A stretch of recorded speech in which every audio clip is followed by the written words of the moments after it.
So to start us off with here, one of the things that Rich got to do as a very young man, 26 years old, so about the age of many of our students, he got to pitch an idea to Bill Gates. And that idea is what became Expedia. Can you tell us a little bit about where that idea came from and how that pitch went? Sure, Craig. First, let me thank you guys for inviting me out here. Craig, I think this was your doing. I was telling him as I came in, Greg had arranged to have a flyer advertising this night put up in the Warren Miller Lodge at Yellowstone Club. And Yellowstone Club's full of some competitive-oriented people, including the two guys who were speaking in Big Sky last night. And several people saw that. I actually didn't see it. They sent me pictures of it. And they were like, well, what's that? How can I get in on that? I mean, I don't want to come see that. I don't need to learn anything from you. But is there something important that I need to be a part of? So maybe we'll, And the answer is yes. Okay, and so maybe that important thing to be a part of is the growing entrepreneurial ecosystem here in Bozeman, Montana, right? And, there is a lot of experience and potential learning for the community here, as well as resources, and a lot of interest in Montana, in Big Sky and at Yellowstone Club. So I encourage you to be nice to me, so that I go and say good things about you. Thank you very much. And I heard that this building is only a few years old, and yet it's really vibrant. I mean, clearly things are happening here at Montana State, actually, it seems. It seems like there's some real mojo. I've got a senior in high school, and I live in Seattle. I've got a senior in high school, and two of my son's buddies are coming to Montana State next year. And they heard that I was doing this. They're like, well, tell us about the school. I mean, tell us how, what do you think of it? I'm like, I haven't been there yet. But anyway, now I can report back. So the question was, as a young guy, I got a real opportunity. I went to Stanford University. I was an engineer there. And I went to work for Microsoft shortly after I graduated. And I was a product manager, which probably most of you know what it means, but it's kind of the business person in charge of a certain software product. And my first product was MS-DOS 5. Anybody remember that one? Anybody remember what the big feature was? It was the first operating systems upgrade that Microsoft shipped. The killer feature that made people line up midnight. You could get longer file names? Oh, that's a good one. That wasn't the big feature, but that was a feature. That was the 8.3. I could never fit any of my file names in 8 characters. And 8.3. You had to use the 8.3 format. Wow, that's really good. Yes, you could do that in that. No, it was HIMEM.sys, which broke the 640K barrier for running programs on the Intel chip architecture, which means really nothing to most people. But it enabled bigger software, larger software programs to run on older hardware. And so literally it was the first time anybody had ever seen this in the software business where Egghead Software, which was the big retailer at the time, had a midnight madness sale for MS-DOS 5 upgrades, which we made them sign agreements. That they wouldn't sell them before midnight. So we had people lined up, on the street like they do for iPhones now. New iPhone. Anyway, it was a little weird and geeky, but that was my first job. But I did dream of being an entrepreneur. I always knew I wanted to be one, like many of you in this room, which is why I assume you're here. You kind of know. You kind of know early. You have that itch. Maybe you have a problem with authority. You got into some trouble, constructive, good trouble, but you knew you wanted to be your own boss someday, and that was me. And in my job as product manager of DOS, I traveled a lot. As a young product manager, I traveled around. I gave talks. I met with user groups. I did deals with distributors. These kinds of things, and I used the corporate travel agency at Microsoft, which was not huge at the time, like 3,000 people. But I'd talk with the corporate travel agent, and I'd say, all right, I need to go to Dallas, and then Chicago, and then New York City, and then back to Seattle. And I need to see my travel choices. Where can I stay? What are the flights like? What have you? And I remember on my little headset hearing the clicking of the travel agent, who was usually a woman, on the keyboard. And there'd be click, click, click, click, click. And then she'd give me one choice. And I'd say, come on. I know there's a lot more than one choice. I can do the permutation math. There must be thousands of choices. And I know my desires and the trade-offs I'm willing to make a lot better than you do. I remember wanting to kind of jump through the phone, turn that computer screen that I knew was there, turn it my direction, and do it myself.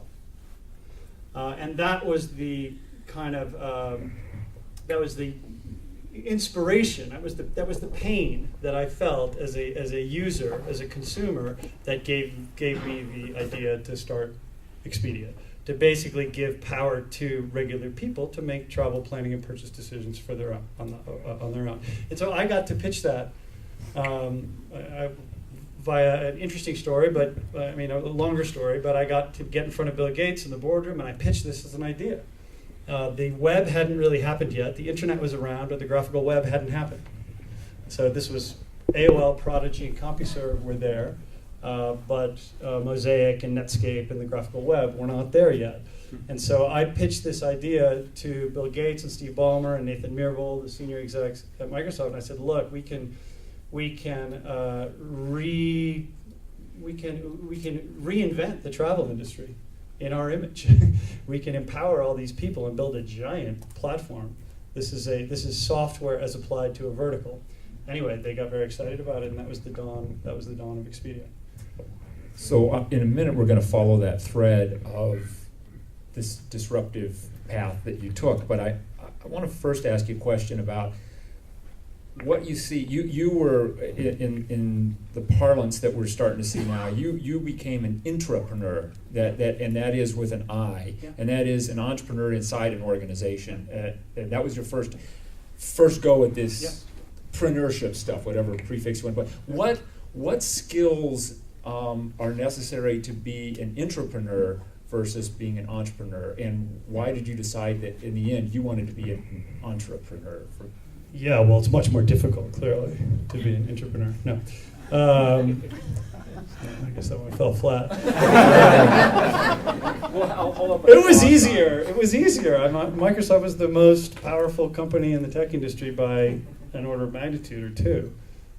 We had money, like dump trucks full of cash showing up on our front lawn every day from Windows licenses and Office licenses.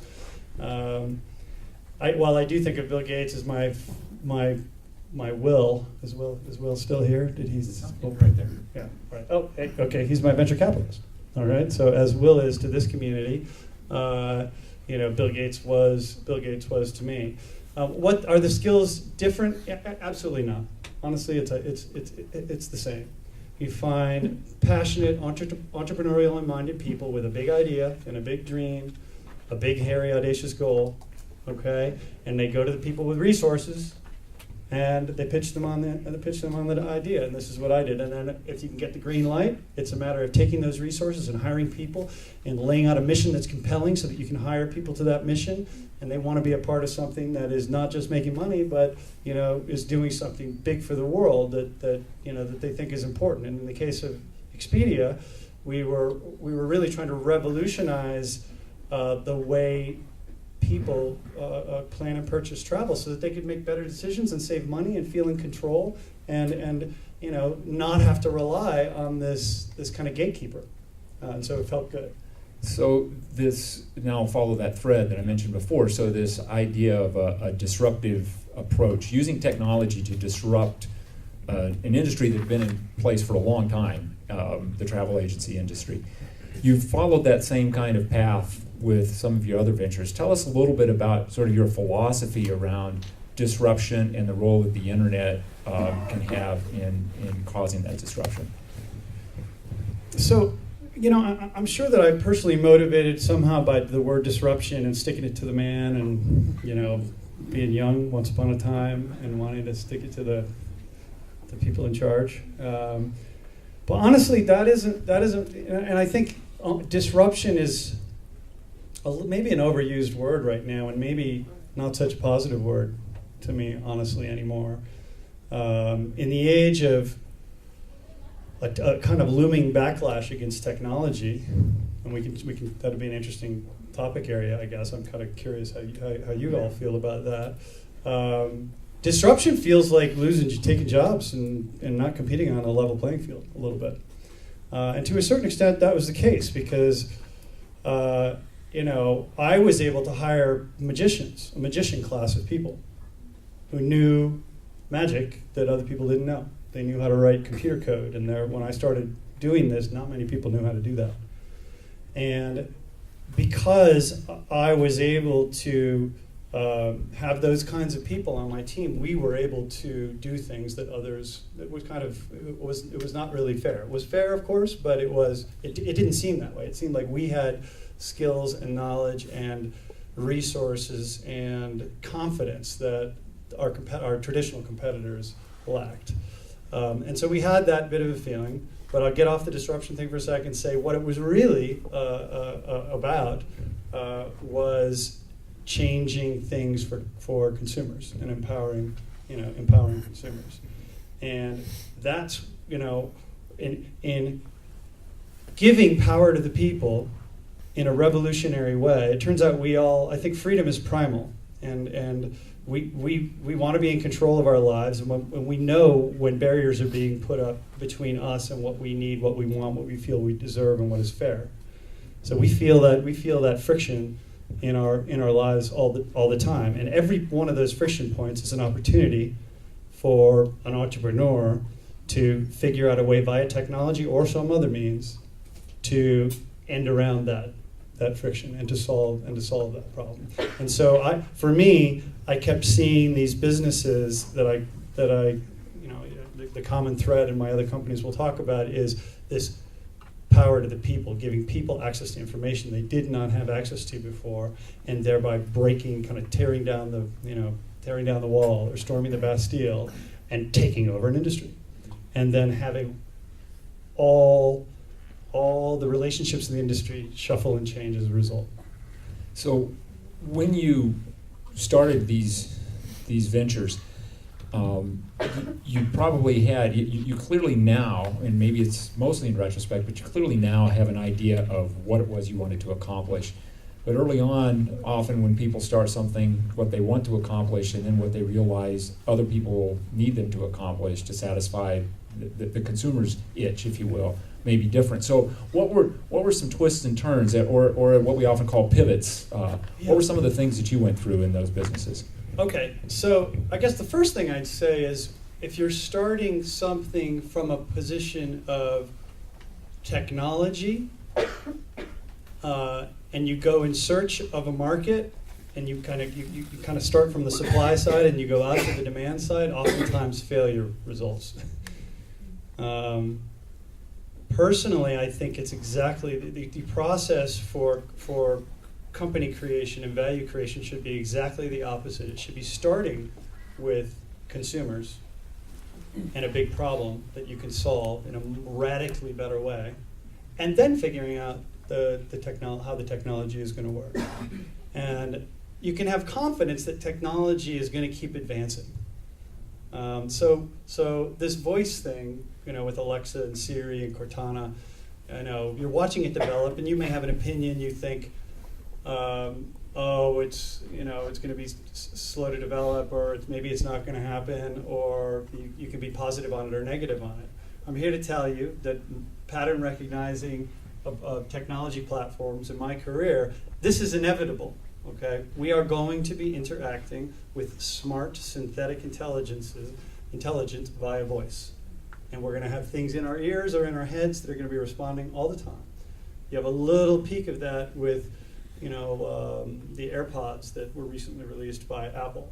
When you wear those, try wearing those around like I do in my ski helmet. When you wear them around all the time, you begin to see the opportunity for a continuous conversation with an intelligence that's going to happen. So I'm here to tell you that's going to happen. You as entrepreneurs can rely on things like that, and internet TV, and on-demand everything delivered instantly. Okay, you can bet on these things and not actually understand the tech for how it's going to happen. But if you agree with yourself or with your teammates or with your co-founders that this is going to happen, now you look at from the consumer perspective and say, how is that consumer's life going to be different and better? And that's, I think, where companies start. Now, I didn't answer your pivot question, but I could. So, but I guess I would say, when you have that in mind and you have that Lone Peak in the distance, or Mount Rainier, I'd say, in Seattle, which is more shocking than Lone Peak because there's nothing really else around it. It's so much bigger and it's glaciated. If you that's your dream, that's your big, hairy, audacious goal, and it's about, for me, consumer empowerment. Okay, power to the people. But whatever it is for you, when you have that out there, you can have a meandering path on the way to the summit of that. Okay, you can make mistakes and not get discouraged because you know it's still out there. So you can make bad technology decisions, bad people decisions. You can survive the storms of a macro downturn if you have if you know the mountain's there, you have your eye on the ball, and you lay out a big dream to get to the top. That is what I think pulls companies through pivots in tough times. You were faced with times which you had to decide whether to persevere on the chosen path. Yeah. So I was able to climb, had the opportunity to climb Rainier about 7 or 8 years ago, and we had multiple paths we could choose. And we chose one that was relatively challenging on purpose, but at one point we could make up our minds and say, we're going to take a different route because of weather or whatever it was. You have to do that same thing as an entrepreneur. And so when do you decide to persevere on the path you started out with versus like, maybe that's not the best thing to do, maybe I need to choose a different path for that ultimate goal? Yeah, I mean, that's like asking, how do you have good judgment? Is it we expect you to be very wise. Okay, but it's a really hard one, and I would say, judgment, using good judgment and making good decisions as the leader of that expedition. That's why you're the leader. That's your job. And you can take advice from the other people in the party and from other people who've done it before. But when it comes down to it, you have to look at the weather. You have to look at the time of day. You have to look at the state of the path. You have to take in all this information. You have to make a decision at each fork in the road. That's what leadership is. And I don't think there's no set answer on should you continue or should you take an easier path. The weather is always different. And by weather in the startup world, the weather can be, what is the financing environment like? Are people like Will writing checks or are they not writing checks?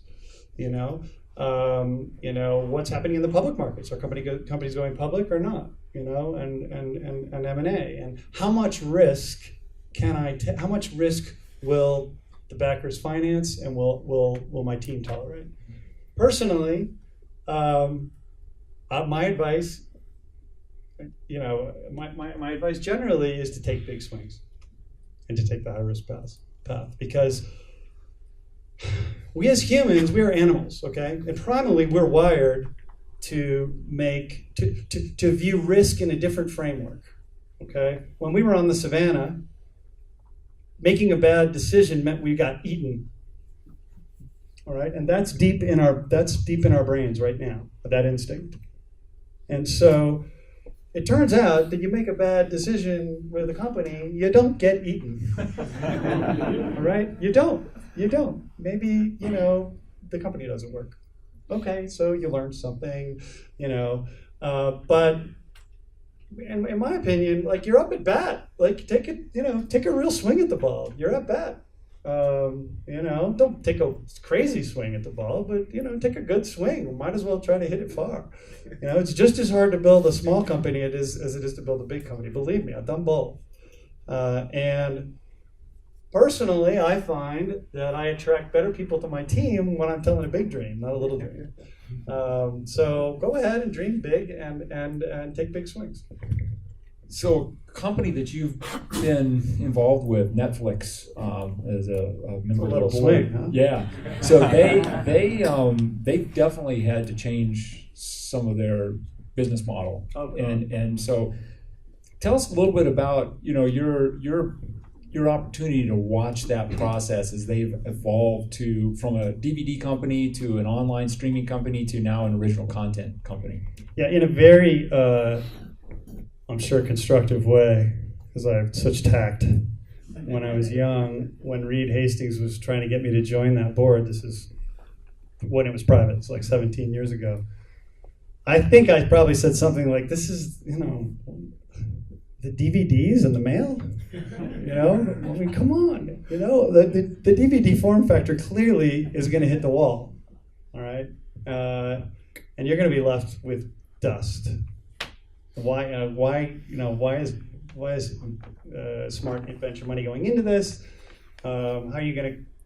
Who's the guy that did the Crossing the Chasm thing? Is that Jim Collins? It's not Jim Collins. Jeffrey Moore. Moore. Okay. I don't think I read the book, but I like the concept. I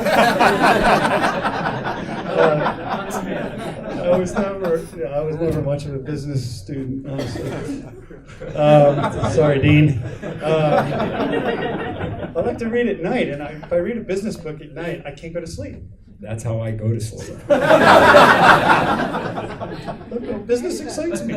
Anyway, so I said, this is a dumb idea, Reed. It's not going to work. Not really. That was more constructive. But he said, Rich, we did not call this DVD by mail flicks. You notice the name of the company. We called it Netflix. I'm like, okay, fair point. So you have a big dream. But how are you going to get there? How are you going to get across the chasm that is looming, that will swallow the company? Like 100% guaranteed the DVD thing is done. And he said, I don't know. He said, I don't know. But, he didn't say this, but he had the mountain. He was really clear vision on what the mountain in the distance was and what he wanted to summit. And he knew that if he could build up a big enough subscriber base before he got to the chasm, that he'd have much more optionality and a much stronger position in getting across the chasm with some of that subscriber base or more than he would if he started from scratch. And he actually intuitively knew that the incumbent players in the industry were like, the media companies were so tied to the cable, satellite TV monetization model that they would have a really hard time getting to internet TV.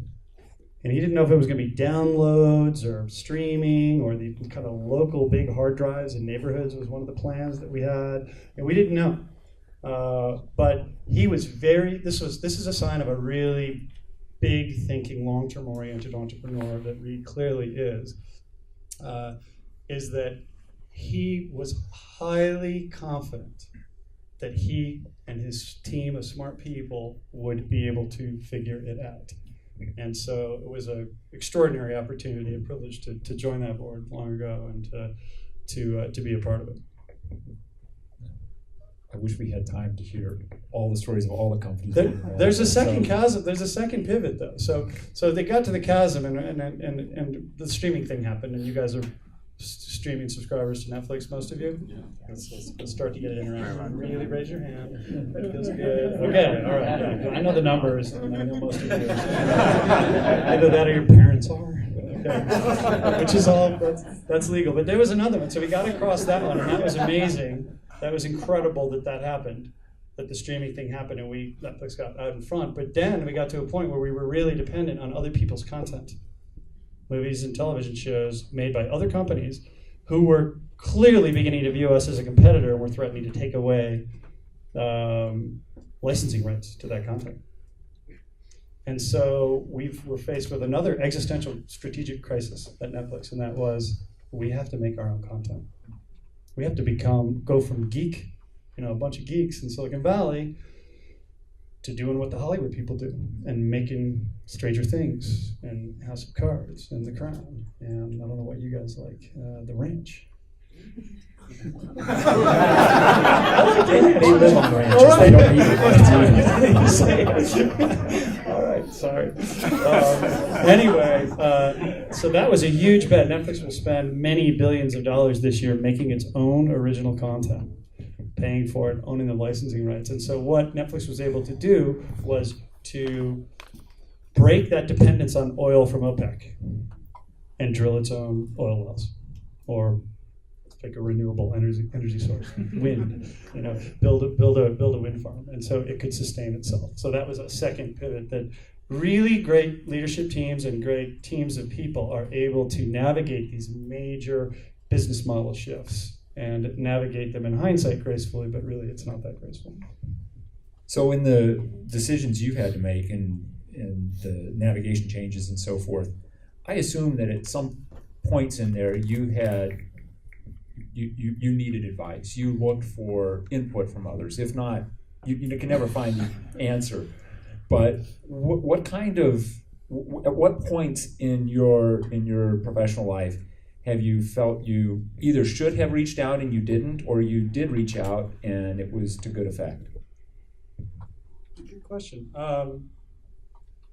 So I'm a huge believer in, especially as you're starting businesses or you're running businesses, surrounding yourself on 360, surrounding yourself with the very best people you possibly can.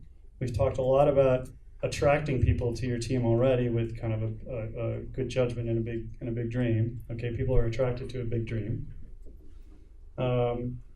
The sideways relationships you need to establish are ones with other people who are going through these same kinds of things. And there are lots of good groups, that probably are could be centered right here to enable that.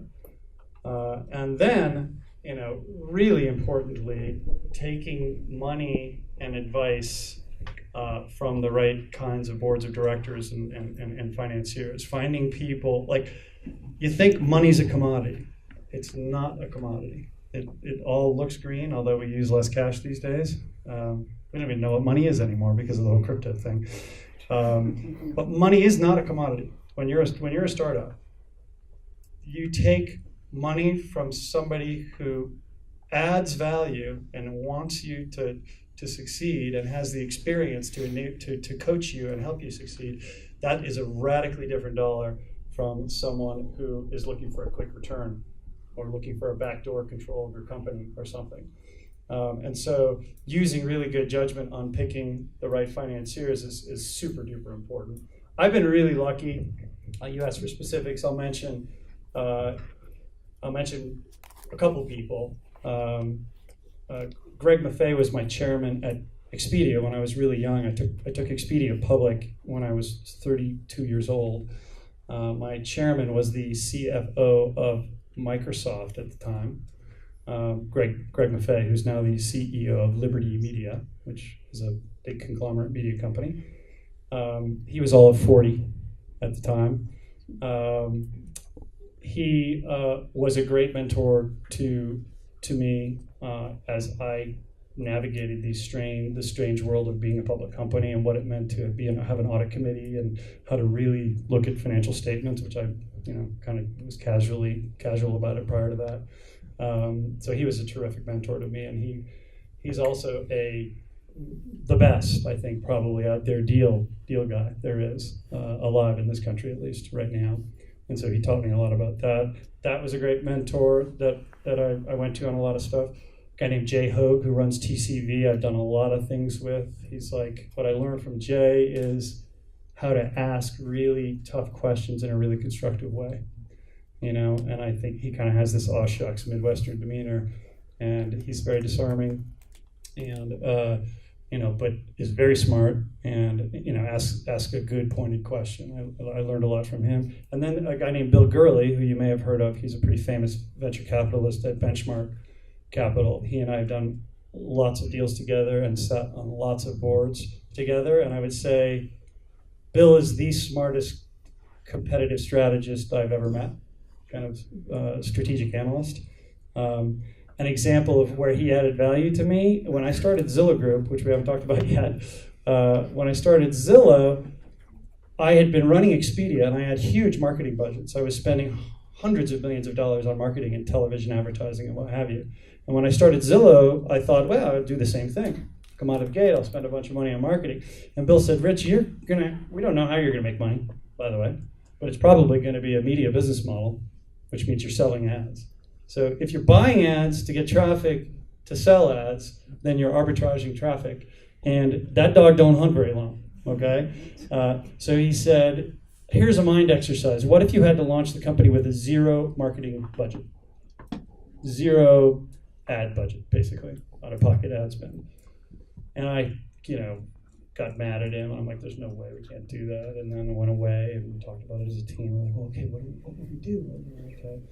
And it turns out that question alone turned, like, just lit up the creative juices of the team. And we were like, okay, how could we make this product so shockingly cool and different that people wanted to talk about it all the time, or that it was viral in some way? And that is actually what caused us to come up, one of the main reasons that we came up with this estimate at Zillow Group, was because this venture capitalist who had given us money, was a friend of mine, he became a good friend of mine, asked a really simple, hypothetical question. So let's talk about Zillow for a minute, because that's an example of a service that you offer that provides access to information that wasn't available readily before. Where did you go for that information? And for those of you that aren't familiar with Zillow, you might just take a minute to explain what it does, how it works. But how did you go find that information? How did you get access to it? And how did you decide to use it the way you did? Okay, so most of you know what Zillow is, I assume. I know one person, Anna, found her house on Zillow. She was really excited because her real estate agent, I guess, wouldn't show her something, and she found it on Zillow, so that's great. Anyway, so Zillow is power to the people, again, in a new instance, in a new guise, okay? Zillow was I and my partner, my co-founder, who I'd worked with at Expedia, who I'd gone to college with as well. We happened to be house hunting at the same time that we were having children. And we were shocked by how hard it was to find basic marketplace information to try to figure out what a home was worth. And it turns out that we discovered an industry that was kind of built around keeping information out of the hands of consumers, okay? So that consumers needed to come to the pros who drove the nice cars to get the data. And so we kind of were like, we built spreadsheets, we dug through county courthouse websites, and we figured out this stuff for ourselves, like what is the average dollar per square foot in zip code 98112. Okay, so we had the skills to be able to do that because we had time on our hands and we knew how to work a spreadsheet. But we thought, Lloyd and I thought, why do you have to be a spreadsheet geek to have this kind of power?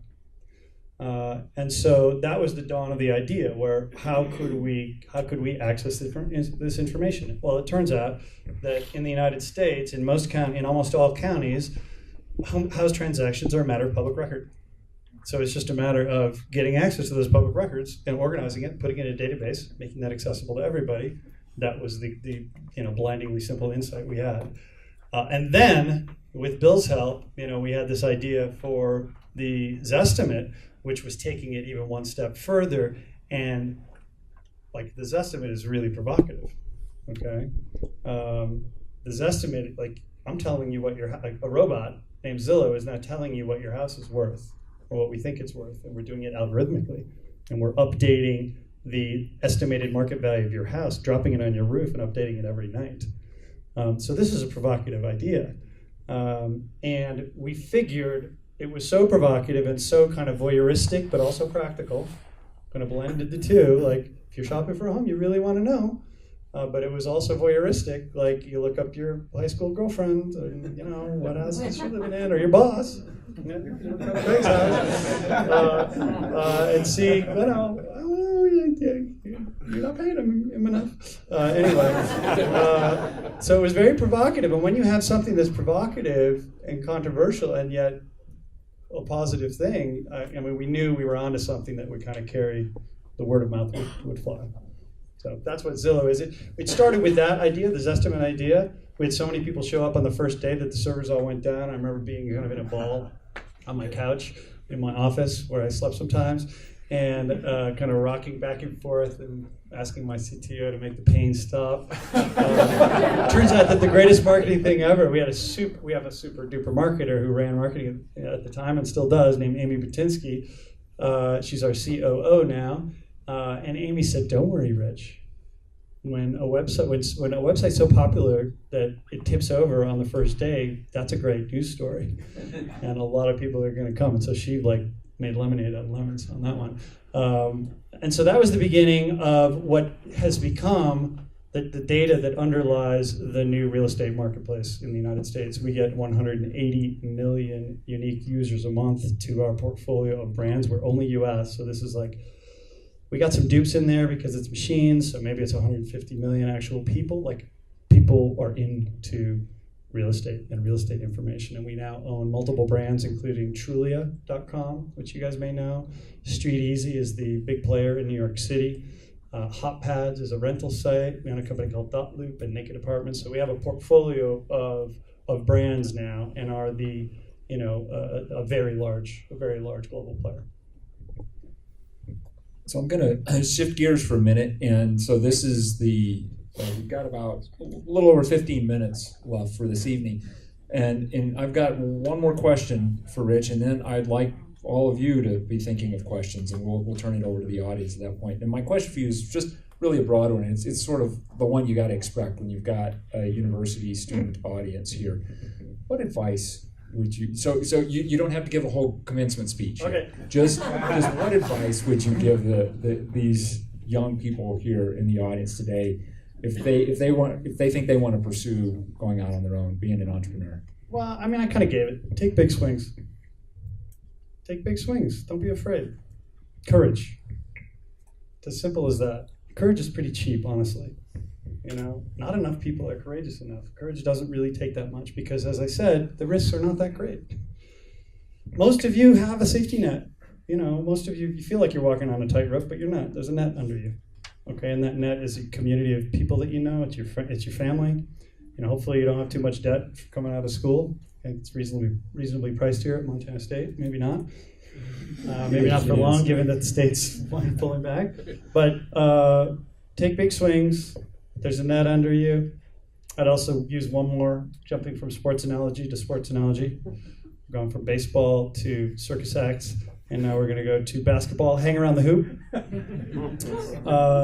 I give this advice a lot because people, when they're looking for a new job or looking to start something, it's mainly when people are looking for a new job, they get all hot and bothered about not getting the right job title at the company they really want to go work for, or in the industry they really want to go work in. And so they think, I'll take the better job title or the bigger salary in this thing that is not the hoop. But it turns out that job working at Amazon 10 years ago, or what have you, that was the hoop. And you should have done anything you could to get any job they'd have you do at Amazon, because everybody scored. Everybody, especially these high growth companies, which you're maybe part of or running or contemplating. I'll tell you, as a company grows, everybody's job gets bigger every day. Okay? You can't help but get more responsibility. It doesn't matter what your title is. You can't help but get more responsibility. If you're there when the flood is on, you're rising, okay? And you're going with the current, and it's great. So I won't have no more commencement. Actually, you would be a great commencement speaker because that was pretty pithy. So. All right, so mixed sports. We got a question right up here up front, and we got there and then there. You pick. We'll start right here. And if you would try to speak real loud. Yeah, for sure. My name's Noah. I was curious, it seems like you read a little bit. What books are you into? What do you find yourself reading? Well, so I don't read business books because I get wound up. I do like them when I do read them, but I kind of like, I'm a fiction reader. I read a lot. I kind of like science fiction. Okay. And might be a little trite. If you're looking for a recommendation, there's a Northwest-based, Seattle-based author named Neil Stephenson, who's kind of like my favorite right now, at least. He wrote Snow Crash, was his original one. He kind of conceived of the internet and the metaverse, called it the metaverse, long before the internet happened. But there's one out relatively recently called Seven Eves.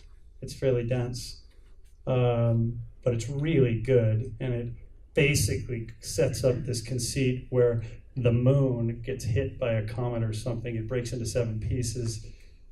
Everybody thinks, oh, that's all right.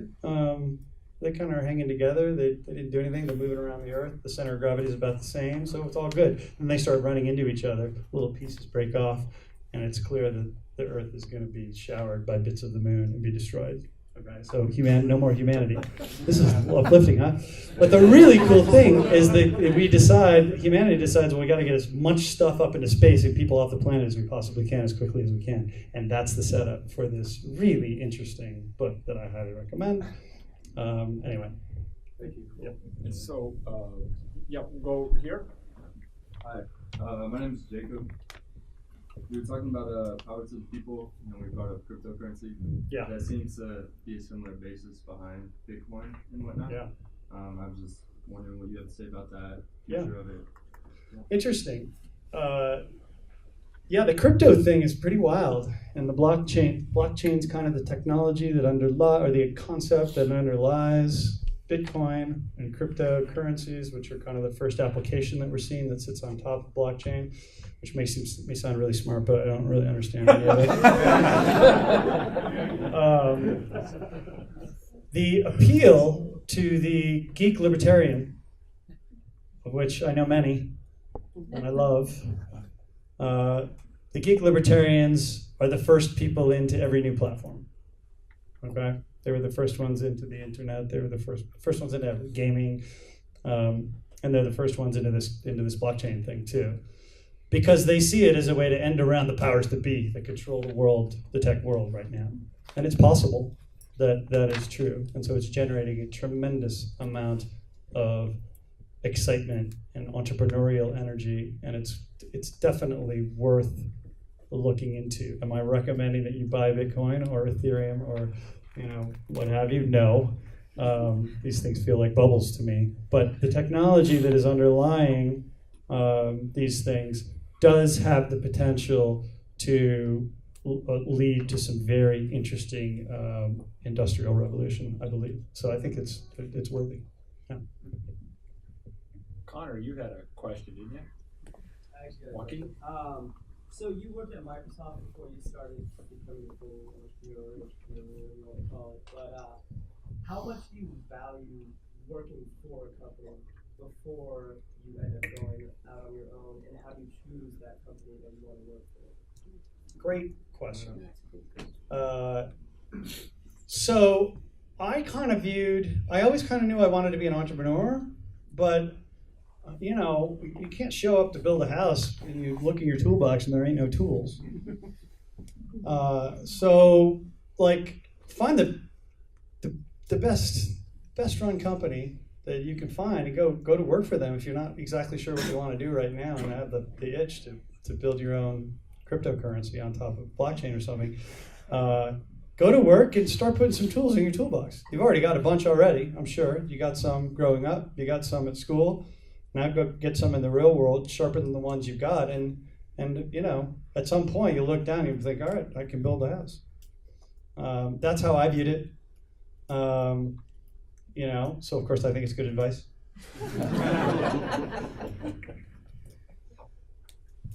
My name's Grace. I was wondering if there was ever a time that you failed, and then if you did fail, what are the lessons? Never, Grace. Next question.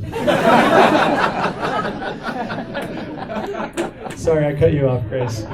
Which men are not supposed to do to women. There you go. Yes, so please finish your question. What you learned, Yes. your experiences from that, and how you came back from it.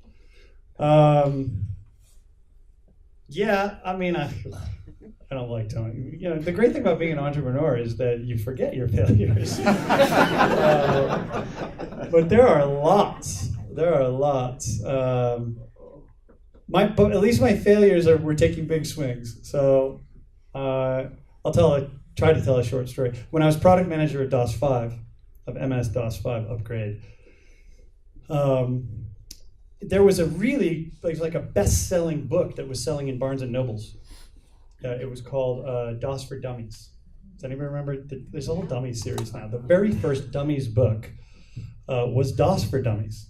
And it was like a bestseller because people wanted to learn about DOS, which blew my mind, but people did. And so my bright idea as a 23-year-old or whatever I was at the time, I was young, I went to the CEO of Barnes & Noble. I somehow got a meeting with the guy. And I had previously gone to the small-time, this guy named John Kilcullen. He was the small-time publisher of the Dummies series for some no-name publishing label. And we went in and pitched him on carrying software in Barnes & Noble stores by packaging software in the book, DOS for Dummies. So it was kind of like getting the DOS upgrade and getting the book at the same time. This is a brilliant idea, isn't it? It's like peanut butter and chocolate. This is Reese's. For me, it was like, obviously, and everybody's like, yeah, that's a good idea. Barnes & Noble didn't sell software. Okay, so this was the first software product that ever went in there. I convinced my bosses to make a bunch of these things in the manufacturing plant. I don't know how many it was. It was probably like 100,000 of these things. It was a lot of money. And I got them into Barnes & Noble, and I actually went to Borders, and I said, hey, Barnes & Noble's doing it. Borders too. So we pumped like 100,000 of these things into the channel at meaningful expense. And I don't think many of them, I still have a whole bunch in my house. Okay, here's what I learned from that. It was a total failure, and I thought I was going to get fired. I didn't get fired. I was working at a company that recognized that that was a big idea, and that was a big swing, and that I missed the ball. And my boss said, what's your next idea? He didn't say, you better get a job somewhere else. And so then I had another idea that worked out. So that's what I learned from him. Brad Chase was my boss, if he's listening. Liz. How does Zillow make money? How does Zillow make money? Well, we get 170 million users a month, like I said, at our portfolio of sites. And these users are very valuable to advertisers. And so we sell advertising, mainly in the form of, hey, can I help you out with any questions about that house or the mortgage or that apartment rental? Give me a buzz or send me an email. And we sell ads to those people. And we have hundreds of thousands of those people who buy ads on the site. We'll do about, I think we just finished the year. I think we just announced it. Let me make sure I'm not pre-announcing anything. We did just have our conference call last week. We did about $1 billion in revenues last year, all, mainly ad revenue. Very, very profitable, growing really quickly with hopefully no end in sight. So I'm going to ask a question here, because so much of the internet relies on ad revenue. Do you see another path forward? And I'll go back to that rather trite phrase, but is there some disruptive approach that you see maybe on the horizon that change revenue models of so many businesses now that rely on ads? Yeah, well, the commerce thing's working out pretty well for Amazon. The subscription thing's working out awful damn well for Netflix. So there are other models, but you're right that ad models are being questioned and challenged right now, especially in light of kind of biasing of displays and exploitation of news feeds by bad actors selling bad products or just fake news. And so there's a lot of hand-wringing going on in the digital ad business right now. A lot going on Facebook, a lot going on Twitter about what to do about that. And they're making decisions right now that are going to harm their revenues in order to help clean it up. I think that the ad model is a tried and true one. It was a great way to finance free. And the internet in its first two eras was free to users. We wanted to make everything free. And when you make things free and accessible to consumers, it's a pretty good bet that you're going to have an ad model to pay for. I think we're moving into a time when a lot more subscription-based business is going to happen. A lot more journalism is going to be financed by subscription, not advertising. A lot more content. I mean, Netflix has zero ad revenues, and yet billions and billions of revenues in subscription. And I think a lot of consumers are voting with their feet and their wallets to say they'd rather have that kind of media experience than the ad-supported one. Okay, and I think we're going to see a lot more of that across the media landscape. In verticals, the advertising and commerce is kind of blended. So in travel and in jobs, Glassdoor we didn't talk about, but Glassdoor is another power to the people play that I put together in jobs. You guys know what Glassdoor is? Okay, so yeah, here we go. Good. That's another, viral, shockingly interesting feature that people want to talk about. Hey, what's the salary of those people? Anyway, these verticals, the ad model kind of begins to blend with commerce and lead generation as well. And so you're seeing that's a major trend in the verticals. It's a great question. We have time for one more. Oh, and there's so many questions, and I will just I'll go right here. Me? Go, yes. Cool. So we've recently seen a lot of recruiting activity on campus, and I think one of the skills, I guess that we're supposed isn't the word I want to use. Are you a student or in placement? Yep. But we're supposed to have leadership skills, right? I guess if I were to ask if you had seen types of leaders that you had worked with either directly or with competitors that were maybe less conventional, would you be able to speak to that? Like less? The less conventional leadership, or I can talk to leadership in general. Sure. I mean, every leader's different, but I'll tell you what I look for. Sure. Here's my shorthand. Everybody knows The Wizard of Oz. Maybe you haven't seen it, but you know it. Each of the main characters of The Wizard of Oz was walking the yellow brick road to the great and powerful Oz, the wizard behind the curtain, to seek something. And the three seekers were, help me out. Tin Man, Scarecrow, Lion. All right, good, thank you. And the cowardly lion, what was he seeking? Courage. Courage. All right, the Scarecrow, what was he seeking? A brain. A brain, if I only had a brain. And the Tin Man was seeking maybe the most important thing of all, heart. These are the three characteristics of great leaders, everyone. All right? Courage, brains, and heart. Heart, I think, I've talked a lot about courage, but heart is the most important because I believe fundamentally in this day and age, in this modern economy, when people have so many choices, especially highly skilled people, about where to go to work, they want to go to work for some place that they believe their heart's in the right place. They're being led by people who are good people doing good things. And I think when you do share your heart, when you're as a leader, when it's risky to open up your heart to anybody, by the way. It's risky as a leader. But if you can open up your heart and people can see that you're noble of purpose and what your endeavor is, people really respond to that. And they want to go to work for those companies. So I encourage you to start those companies and go to work for people that display that. I think that's a great note on which to end.